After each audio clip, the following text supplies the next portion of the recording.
we are going to be playing a game that we've played before. We watched two content creators do an Ask an Atheist thing. We watched Baptist Joshua, were a bit lackluster, if you ask me, and then we asked Choose Jesus, who I guess he's gotten some response videos from some bigger names than me, but the only one I knew that he had gotten a response video from was Logic, which y'all know I like Logic, so I'm always watching that. But and I thought his questions were interesting. But did you guys? And I'm gonna put, just so you know, I'm gonna put Creation Watch background up for this, what I'm about to do. So just to give you a heads up. So when it comes to Ask an Atheist, it's not like a new concept. It's tried and true. It's been around for a long time because it's actually something that that God himself did. Yeah, it's something that that the ruler of the universe did when they were writing or I guess handing down their history. God did his own Ask an Atheist, or what should we call it? AAA, I guess, AAA. I know that Ask Me Anything's AMA, so it would be AAA. Anyway, and it's so funny because I'm talking about how much I love the Bible. This is my favorite book of the Bible, Job. I like Job reminds me of Enoch, and I like Enoch better than the. I like the Old Testament better with Enoch included. I like it because it turns it from just what it is in the Old Testament is it's a book of the history and kind of a right. It really does. And I say history, I think that's loosely. I know other people disagree. And I'm cutting Genesis off here and just talking even just about history of Judea, where it's basically a book, a narrative that is concreting and confirming the Israelites' rights to Judea among the people groups in the area. Again and again, over and over, the story is reconfirming that the Israelites belong in Canaan, that Canaan is the land that God gave to them, the Holy Land. That's what the Old Testament is. That's its main focus, at least the later half of it. Genesis is fun, though. Genesis is great because you get to get into some of these older mythologies that are kind of buried underneath all of this, history of Canaan and the rights to Canaan. But Yahweh, yeah, he did Ask an Atheist in Job 38, and we are going to look at Job 38. Yeah, Job 41's fun too. It gets down into it. It goes further than this. I could go all the way through from 38 to like 42 or something like that, and then continue with this asking over and over again. Did you do this? Could you do that? But we're just going to do one page of it because we got a whole show to do, and yeah, I know we got extra time today, but not all the extra time in the world. Okay, so let's start with Yahweh's Ask an Atheist. Then the Lord spoke to Job out of the storm, he said. So Lord speaking out of the storm. Who is it? I'm going to start off messing it up right at the beginning. Who is this that obscures my plan with words without knowledge? Brace yourself like a man. I will question you, and you shall answer me. So there's his, and Job wasn't an atheist by any stretch of the imagination. He was a very, very devout believer. But I'm going to answer these questions as an atheist. And I don't think I have to explain what I mean when I say I'm an atheist. I'm agnostic, atheist, but I'm pretty agnostic in general. One might even say I'm just agnostic because there are certain arguments that I'm like, yeah, let's dig into that because I don't know. Anyway, where were you when I laid the earth's foundations?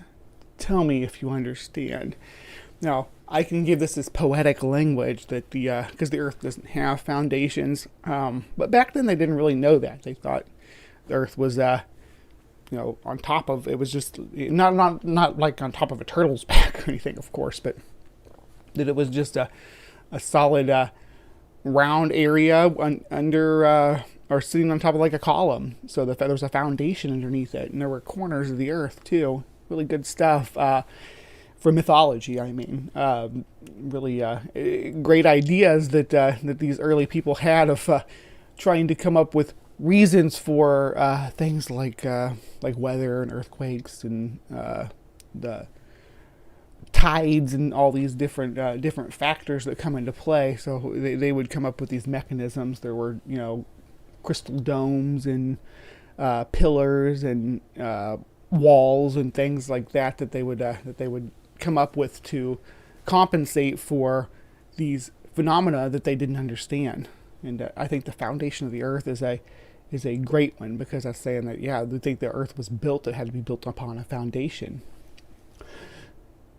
Who marked off its dimensions? Surely you know. Who stretched in measuring line across it?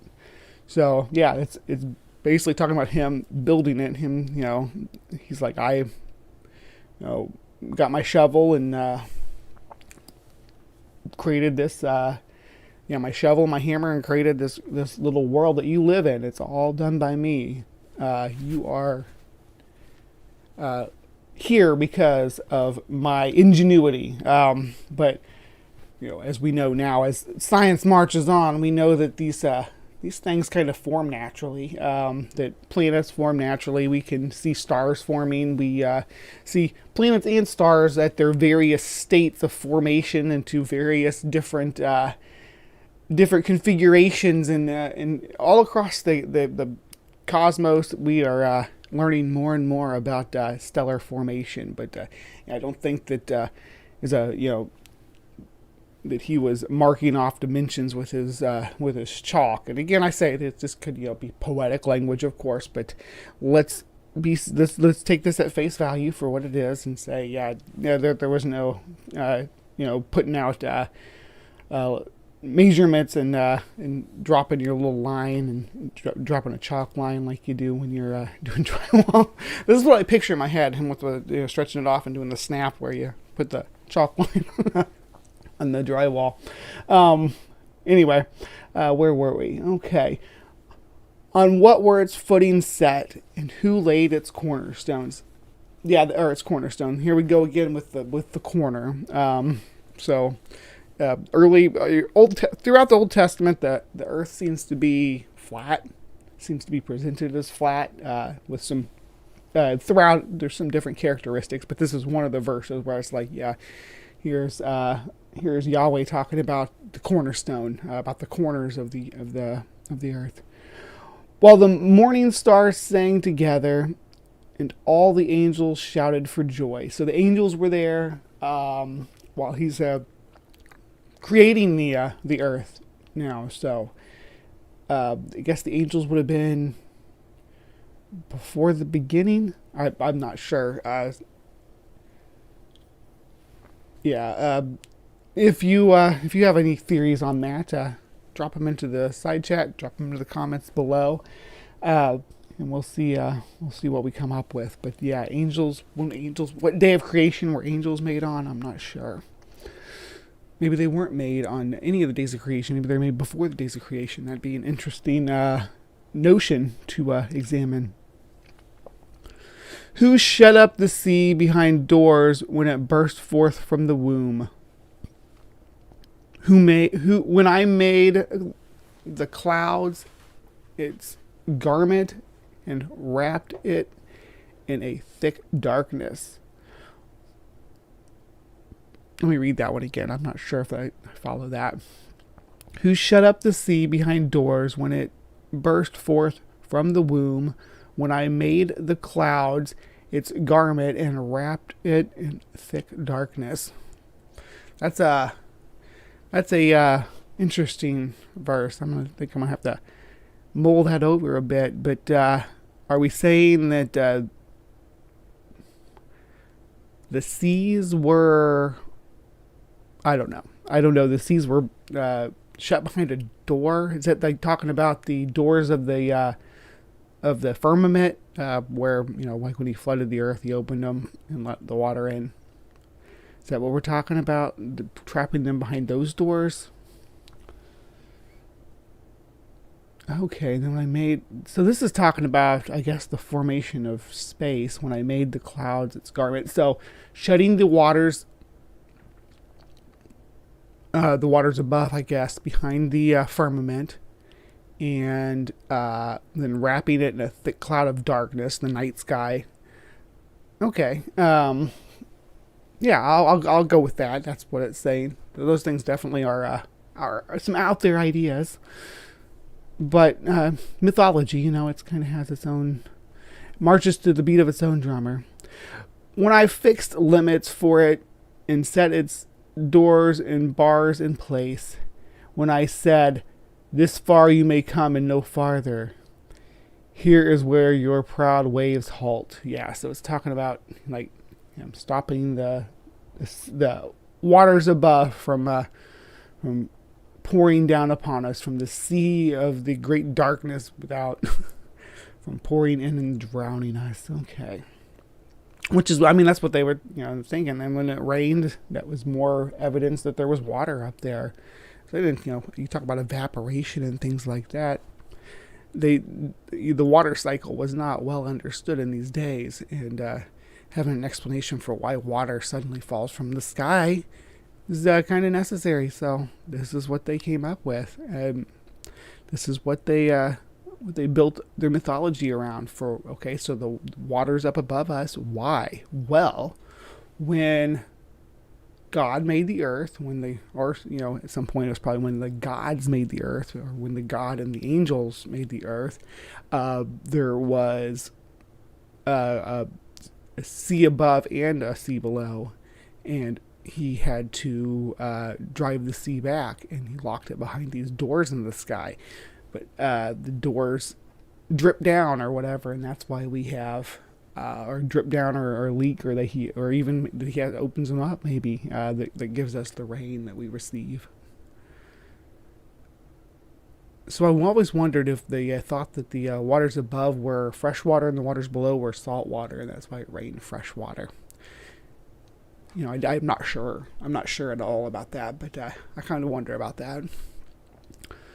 Have you ever given order to the morning or shown the dawn its place, that it might take the earth by the edge and shake the wicked out of it? The earth takes shape like clay under a seal. Its features stand out like those of a garment. The wicked are denied their light, and their upraised arm is broken. Yeah, it's more about the beginning here, giving the morning order and everything.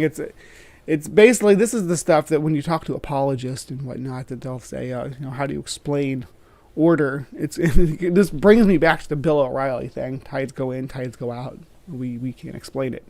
We sure can. Yeah, there's physical forces at play here. All the things that's talked about so far, that are actually things, like there aren't really windows in the sky, but there's explanations for, and we understand how they work scientifically speaking. We understand, the earth and the weather and the climate and the cosmos. We understand, we're like understand a margin of it, but we understand that there are physical explanations for it at this point. All right, let's see how many more we got. Oh, goodness, this is long. Let's see here. Have you journeyed to the springs of the sea or walked in the recesses of the deep? So springs of the sea, which you had the water underneath, or the water below, bursting forth from the springs of the sea, kind of like the water above comes down through the windows of heaven, or walked in the recesses of the deep. So Yahweh has full access to the abyss, which is kind of cool. I wish I had full access to the abyss, because there's some amazing creatures that live down there, and I want to see them and understand them and explore them. Let's see. Have the gates of death been shown to you? Have you seen the gates of the deepest dark? More gates and doors. A lot of, again, poetic language. Poetic language here. Gates and doors are passageways, maybe. There's Of course, it's the most fun to take this at face value and explore it as a mythological story. But I know in modern Christianity that's not usually the case, except for a few select sects. But let's see here. Have you comprehended the vast expanse of the earth? Tell me if you know all this. So he's all bragging about it, and I do. I mean, we do. I have not been to the abyss or to any of these gates. I don't believe these gates exist. There's no gate of death, I don't think. And if there is, I believe I've stood in the doorway. The gates of the deepest darkness. What is the deepest darkness? Is there more scripture on that anybody's aware of? The deepest darkness. This is the only verse where it's mentioned. What is the deepest darkness? Because it's not the abyss, it's not the deep sea, because he's already walked the recesses of the deep. So what is the deepest darkness? I need to know. Someone's got to help me out there. Have you comprehended the vast expanse of the earth? Yeah, because it's 2021 now. I know when this was written 6,000 years ago, 4,000 years ago, somewhere between there. I believe Job's one of the oldest books of the Bible that we are aware of. Its actual age. So yeah, comprehended the vast expanse of the earth. Tell me if you know all this. So yeah, we know a lot about the expanse of the earth now. We have globes in our classrooms explaining it. What is the way to the abode of light, and where does darkness reside? So darkness and light, that's just light and then the absence of light. Photons, I guess. Photons is the abode of light, I guess. Can you take them to their places? I don't know what that means.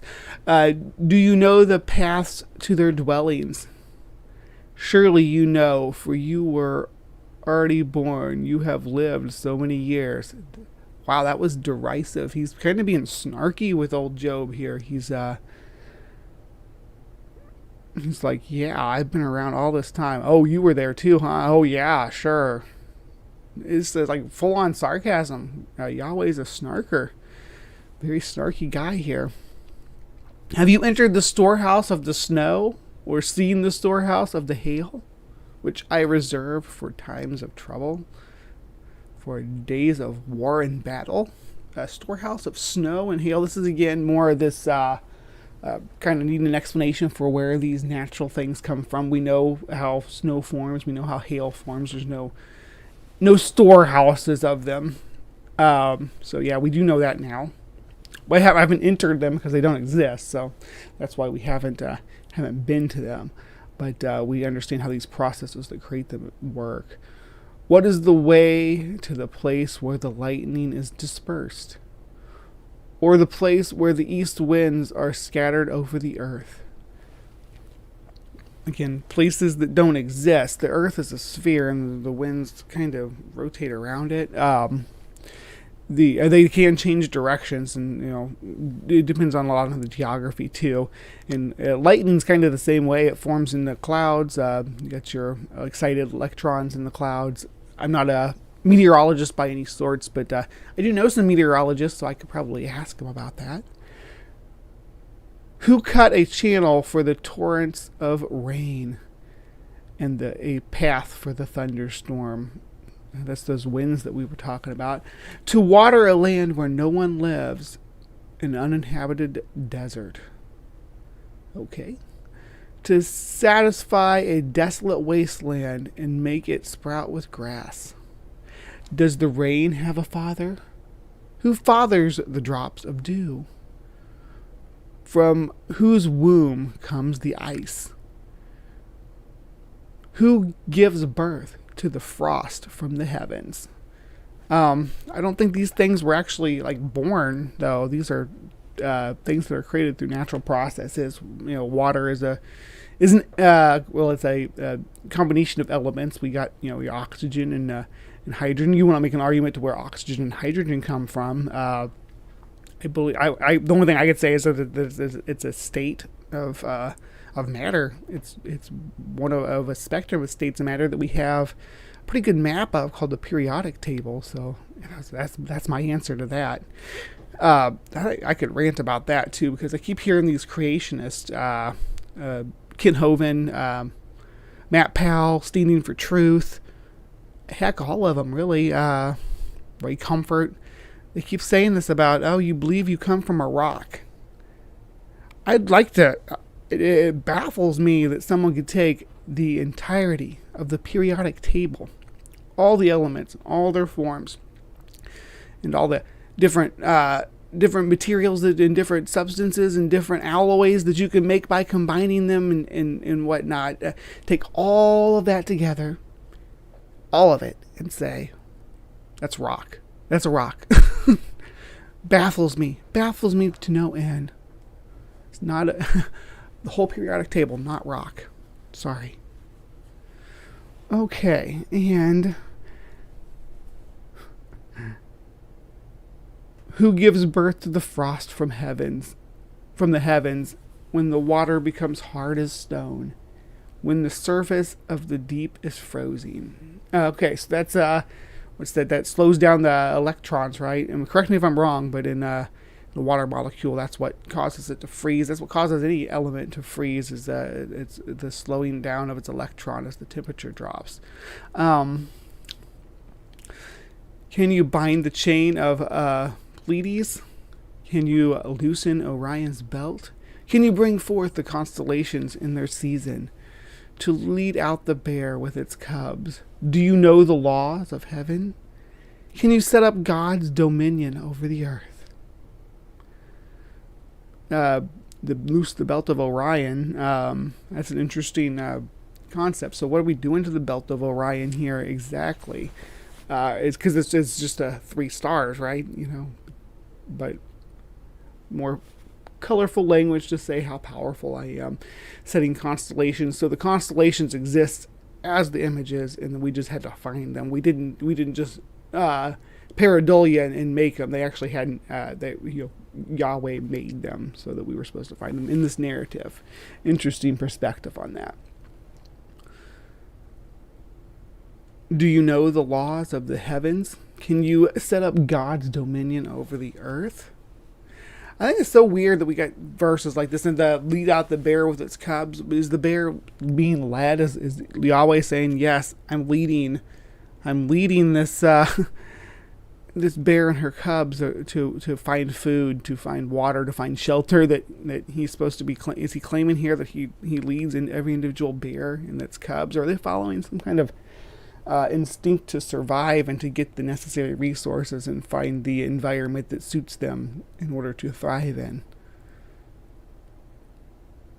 Yeah, and the laws of heaven, I guess that's natural laws, would be the laws of the heavens, I guess. And I know some of them. I by no means know all of them. I'd probably be shocked by some of them, I'm sure. Can you set up God's dominion over the earth? If I had the superpowers that this character who's making all these boasts here had, if I had those abilities, then yes, I could. I think I could do a better job. I think I could fix some of the broken cogs in your machinery there, Yahweh. I think that I got some different ideas on the way that the nature could work in order to minimize some suffering, especially the suffering of people and people I love and people I care about. People like, again, I'm just going to replug this, the lovely lavender lady. Yeah, so I could fix some kinks in the system. I certainly would. So yes, I do. I do think I could, that we could, let's talk if you want to get together sometime and go over some plans. Can you raise your voice to the clouds and cover yourself with a flood of water? Water? Do you send the lightning bolts on their way? We can create lightning bolts in like laboratory conditions. So that's something we possibly can do. And covering yourself with, we can, manipulate the landscape and direct floods and direct water and cause floods as well. We can dam a river and then pull the dam down and you have a flood. So technically, yes, I could do all these things if I had the proper equipment, but it is physically possible. Do they report to you? Here we are. Who gives the ibis its wisdom? Millions of years of evolution, of dinosaur evolution, because the ibis is a dinosaur. So when someone says there's no dinosaurs in the Bible, you can say there's an ibis right there. There's an ibis. Of course, Noah released 2 dinosaurs to search for dry land when he was in his ark. So yeah, there and definitely dinosaurs on the ark, because we have all these wonderful birds today. But yeah, or gives the rooster its understanding about the rising of the sun, I'm assuming is what's meant by that. Which, yeah, roosters are nature's alarm clock, but they're by no means completely 100% accurate. Who has the wisdom to count the clouds? Who can tip over the water jar of the heavens when the dust becomes hard and the clod of earth sticks together? Clods of earth stick together, I should say. Okay. Yeah, these are things that, we can do, at least now. There's some of this stuff like redirecting bodies of water. I'm not convinced that they couldn't have done this at the time these books were written. We were doing pretty complex irrigation systems fairly early on. Some of the in the Middle East, we have good archaeological records of irrigation. I think I see someone who might have some information out there in the live chat. Nathaniel, do you know anything about some of these irrigation systems in the ancient Near East? Because they were irrigating pretty early on, so they were controlling water, and they did. You would think that they would say yes. I guess that maybe the pastoral people wouldn't have known about the engineering that was going on in the more urbanized areas, but yeah. And the idea is that this narrative at least has its source in more of a pastoral society. So maybe they didn't know, the folks that were working on this particular verse didn't know about the engineering that was happening maybe in the cities and other places in the ancient Near East. Maybe, I don't know. Who has the wisdom to count the clouds? Who can tip over the jars? Oh, we already read that. Okay, so that's more about weather and things that, because I didn't really understand how that worked. Tip over the water jars of the heavens. That's okay. So this, when I was talking about maybe the doors of the heavens leaking, and that's what was causing the rain when we were up there, up above, further up. Now I'm thinking that this is saying that that they believed that there were jars up in the heavens that he would just tip over and they would spill, and that's where the rain came from. Either way, it's a interesting perspective on that. But yeah, we do know how that happens now, and we don't think that you're up there tipping over jars, dude. That you would tell us, that you'd come down here and tell us you do all these things that we know how they're done now, and they're not how you told us they were done. I feel that, and I don't know, do Christians ever feel deceived by that? And I know this is more than these verses branch further than Christianity. I believe these verses can be found in the Quran and in the Talmud. I believe. Correct me if I'm wrong again, but so do they ever feel deceived by like, okay, Yahweh told us he did all this stuff this way, but then as we advance in our science, we start to understand how lightning is made, how the earth was formed. We start to understand how flood waters work. We start to understand how animals follow their instincts, how constellations were formed, how water freezes. Do you ever feel deceived by that? Do you ever feel like, why did in this verse, Yahweh came down and he told, this is divinely inspired, right? He told whoever wrote this book with his divine inspiration that this is the way that it was done, and it's not. And why did Yahweh lie to us about these? Why did he lie to Job in this verse about the way these things were done? Do you hunt the prey for the lioness and satisfy the hunger of the lions when they crouch in their dens or lie in wait in the thickets?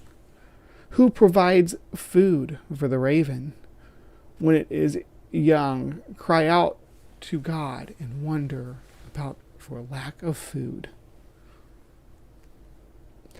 Okay, so this just, how do animals know how to hunt and things like that?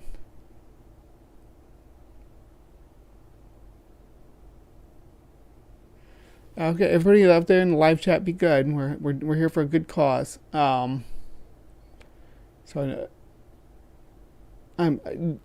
can have these discussions. I like having the discourse.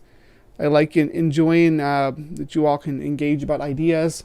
But you all know me. I want to keep it clean, keep it good. We're here for Diana.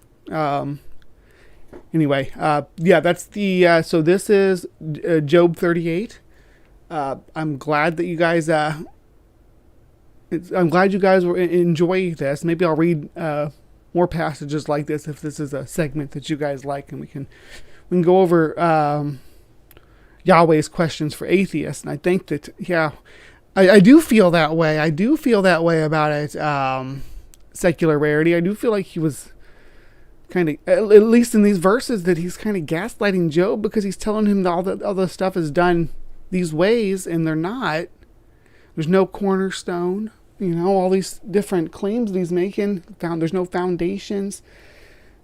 I know and again, it's mythology. I'm fine with that. And at the time, this was how they decided that these things were made. So this was the understanding at the time.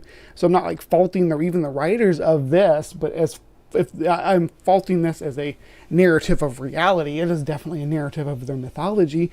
As a narrative of reality, no, this doesn't comport. And if you're claiming that this is, that the Bible is evidence of, divine creation and everything, that the Old Testament is real, then he's gaslighting him here. But if you take it as mythology in a world where this is the nature of the universe, then it's fine within the narrative. Anyway, so that was our little extra segment there. I hope you enjoyed that. Just a little bit of extra creation watch, I guess it would be called.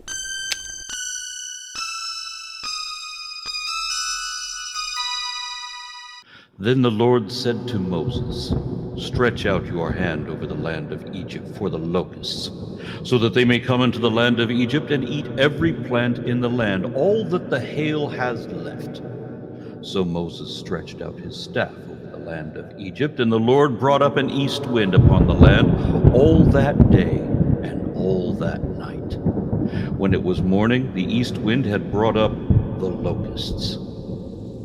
The locusts came up all over the land of Egypt and settled on the whole country of Egypt.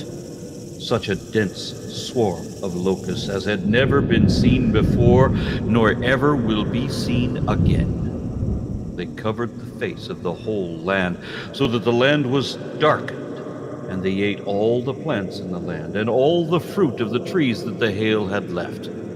Not a green thing remained, neither tree nor plant of the field throughout the whole land of Egypt.